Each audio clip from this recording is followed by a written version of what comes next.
আসসালামু আলাইকুম। চলে আসলাম নতুন একটি রেসিপি শেয়ার করতে, ম্যাশ পটেটো রোল।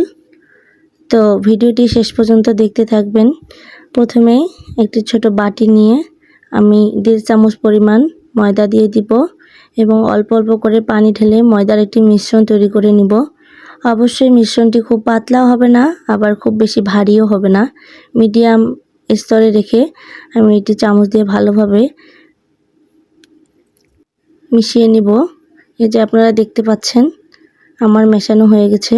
এখন আমি বাটিটিকে সাইডে রেখে দিব। তারপরে আমি বাটিতে 2টি আলু ম্যাশ করে নিয়েছি। তো এখানে আমি মশলাগুলো সব একে একে অ্যাড করে দিলাম। সব ধরনের মশলা হাফ চামচ করে ছিল। মরিচ গুঁড়ো, লবণ, হলুদ গুঁড়ো, জিরা, মিক্সড মশলা এবং আমি 1/4 চামচ গরম মশলা ইউজ করেছি। গরম মশলাটা আপনারা অবশ্যই ইউজ করবেন, কেননা গরম মশলাটা এই খাবারের স্বাদটা দ্বিগুণ বাড়ায় দিবে। গরম মশলা ইউজ করলে রেস্টুরেন্টের মতো একটা স্বাদ পাবেন। এই যে আমি এখন এগুলো সব ভালোভাবে ম্যাশ করে নিচ্ছি। তারপর এগুলোকে আলাদা একটা সাইডে সরায় রাখবো। এখন আমি একটা বোলের মধ্যে 2 কাপ পরিমাণ ময়দা নিব এবং স্বাদ মতো একটু লবণ দিয়ে দিব। লবণ দেওয়ার পরে এগুলোকে আমি ভালোভাবে মিক্সড করে নেব। তারপরে এখানে অল্প অল্প করে পানি অ্যাড করে দিব। অবশ্যই পানিটা আপনারা একেবারে অ্যাড করবেন না, অল্প অল্প করে দিবেন। আমি এই যে অল্প অল্প করে দিয়ে একটা ডো তৈরি করে নিব। তারপরে হাফ চামচ পরিমাণ ঘি দিয়ে ডোয়ের উপরে ছড়িয়ে দিব, তাহলে উপর থেকে ডোটা শক্ত হবে না। তারপরে এগুলোকে ছড়িয়ে দিয়ে 10 মিনিটের জন্য আমি রেস্টে রেখে দিব। এই যে আমার ঘি লাগানো হয়ে গেছে। এখন এটা আমি 10 মিনিটের জন্য রেস্টে দিব। 10 মিনিট পরে ফিরে আসছি। 10 মিনিট পরে ডোটি নিয়ে ভালোভাবে মথে নিতে হবে। অবশ্যই এই কাজটি সাবধানতার সহিত করবেন এবং অনেকবার মথে নেবেন। ঠিক এভাবে ভিডিও দেখা প্রসেস অনুযায়ী আমি যেভাবে মথে নিয়েছি। তারপরে আমি এই ডোটাকে 4 ভাগে ভাগ করব। একটা নাইফের সাহায্যে আমি 4 ভাগে ভাগ করে নেব, কেননা এখানে আমি 2 ধাপে তৈরি করব, তাই আমি 4টি ভাগে ভাগ করে নেব। এখন আমি একটা ভাগ নিয়ে নেব। একটা ভাগ নিয়ে আবারও ভালোভাবে মথে নিব, যেন রুটিটি চারপাশ থেকে সমান হয়ে থাকে। তারপরও আমার মনে হয়েছে যে সমান হয়নি, তাই আমি আরেকটু হাত দিয়ে চেপে চেপে সমান করে দিচ্ছি। তো এখন আমি রুটির শেপ করে একটা রুটি বানিয়ে সাইডে রেখে দেব। অবশ্যই চেষ্টা করবেন রুটিটা গোল করে বানানোর। যদিও আমি খুব ভালো একটা রুটি বানাতে পারি না, সাধ্যমতো চেষ্টা করেছি। তারপরে আরেকটা লেচি নিয়ে নিব। তারপরে এটাকেও আমি চেপে চেপে গোল করে দিয়ে আবার রুটির একটা শেপে নিয়ে আসব। আমি অনেকটা চেষ্টা করেছি আমার মতো করে, আপনারাও চেষ্টা করবেন। এই যে আমি গোল করে নিয়েছি। এখন আরেকটা রুটির শেপ দিয়ে দিব। অনেকটা পেরেছি, যতটুকু চেষ্টা করেছি। এখন আমি এই রুটির মধ্যে সে আলু যে ম্যাশ করে রেখেছিলাম এটা অর্ধেক পরিমাণ দিয়ে দিব, কেননা আমি বলেছিলাম আপনাদেরকে যে আমি এটা 2 স্তরে নিব। প্রথমে আমি চামচ দিয়ে ছড়িয়ে দেওয়ার চেষ্টা করেছি, কিন্তু চামচ দিয়ে ভালোভাবে ছড়িয়ে যাচ্ছিল না, তাই আমি আবারও হাত দিয়ে চেপে চেপে ছড়িয়ে দিচ্ছি। এই যে এইভাবে আপনারাও চেষ্টা করবেন আলুটাকে রুটিটার চারপাশে ছড়িয়ে দিতে, তাহলে ভালোভাবে আপনি তৈরি করতে পারবেন। তারপরে আমি যে মিশ্রণটা তৈরি করে রেখেছিলাম আটা এবং পানি দিয়ে, এটা আমি চারো সাইডে এভাবে আঙ্গুল দিয়ে লাগাই দিব। আপনারাও এটা এভাবেই লাগায় রাখবেন, তাহলে আমি উপরে যে রুটিটা দিয়ে দিব এটা এর গায়ে লেগে থাকবে সুন্দরভাবে। এই যে এখন আমি সুন্দর করে সেট করে দিচ্ছি। তো আমার নিচের রুটিটার থেকে উপরের রুটিটা একটু ছোট হয়ে গেছে, তাই আমি এভাবে টেনে টেনে চেপে চেপে বসায় দিচ্ছি।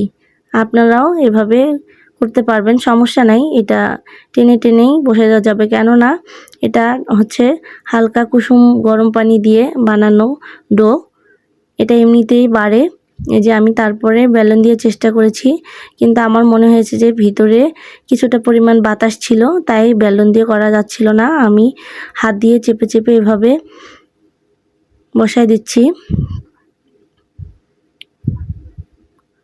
এখন একটি আমি পিৎজা কাটার নিয়ে রুটিটাকে প্রথমে 4 ভাগে ভাগ করে নেব, তারপরে 8 ভাগে ভাগ করে নেব। যে আপনারাও ঠিক এমনভাবেই কেটে নেবেন। তারপরে সেই আটার মিশ্রণটি আমি আবারও লাগিয়ে নিব। আপনারা দেখলেই বুঝতে পারবেন আমি এটা আবার কেন লাগাচ্ছি।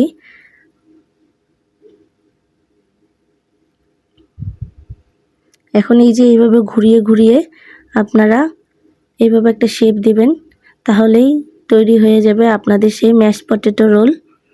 যে আমি একে একে এইভাবে সবগুলোই বানিয়ে নিচ্ছি। আমি আপনাদের বানানোর সুবিধার্থে দ্বিতীয় ধাপে আরেকবার দেখিয়ে দিব।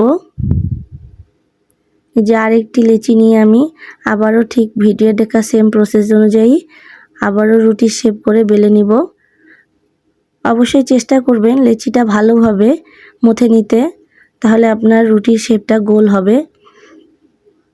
এই যে আমি ঠিক ওইভাবেই দ্বিতীয় রুটিটিও বানিয়ে নিয়েছিলাম আগের দেখা ভিডিওর প্রসেস অনুযায়ী। এই যে তারপরে বাকি অংশটুকু আলুর ম্যাশ আমি দিয়ে দিচ্ছি এখানে, ঠিক একইভাবে হাত দিয়ে ছড়িয়ে ছড়িয়ে দিচ্ছি। আপনারাও চেষ্টা করবেন এইভাবে দিতে। তারপরে আমি আবার সেই আটার মিশ্রণটি নিব এবং সাইডে এইভাবে আঙ্গুল দিয়ে চেপে চেপে লাগিয়ে দিব। এই যে আপনারা দেখতে পাচ্ছেন যেভাবে লাগাচ্ছি, আপনারা ওইভাবে চেষ্টা করবেন আমার মতো করে লাগাতে। তারপরে দ্বিতীয় রুটিটি আমি ম্যাশ করা আলুর উপর দিয়ে দিব। এটা আমার পারফেক্ট ছিল, এটা একদমই ওভাবে টেনে বসাতে হয়নি, এটা সুন্দর করে সেট হয়ে গেছে এবং আগের রুটিটার মতো অতটা পরিমাণ বাবলস ছিল না ভিতরে। এই যে আমি আবার সেই পিৎজা কাটার দিয়ে রুটিটাকে প্রথমে 4 ভাগ করে নিব, তারপরে রুটিটাকে আমি 8 ভাগে তৈরি করে নেব। ভিডিও দেখা প্রসেস অনুযায়ী অবশ্যই আপনারাও ঠিক এমনভাবেই চেষ্টা করবেন, তাহলে আপনাদের নাস্তাটি পারফেক্টভাবে তৈরি হবে। এই যে আবারও আমি সেই আটার মিশ্রণটি একইভাবে লাগিয়ে নিচ্ছি। আপনারাও চেষ্টা করবেন ঠিক এইভাবেই লাগাতে। এই আটার মিশ্রণটি দেওয়ার কারণে আমরা যখন রোলটাকে এভাবে রোল করতে যাব তখন এটা আর ছুটে যাবে না। এই যে দেখতে পাচ্ছেন আমি তো আগেই বলেছিলাম যে আমি আবারও সুন্দরভাবে আপনাদেরকে দেখিয়ে দিব। এই যে আমার রোলগুলো রেডি। এখন আমি কড়াইয়ের মধ্যে তেল গরম করে মিডিয়াম টু লো হিটে এগুলোকে ব্রাউন কালার করে ভেজে নেব।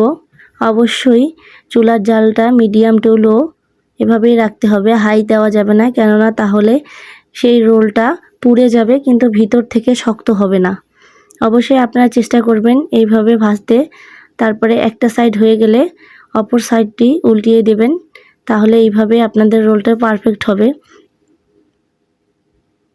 ভিডিও দেখা প্রসেস অনুযায়ী আপনারা এভাবেই করবেন। এই যে হালকা ব্রাউন কালার হয়ে গেছে আমার প্রথম ধাপের রোলটি। আমি রোলটি দ্বিতীয় ধাপে ভাজবো। প্রথম ধাপটা আমার রেডি হয়ে গেছে, এখন আমি এটা তুলে নিব। অবশ্যই তেলটা ঝরিয়ে নিতে হবে ভালো করে।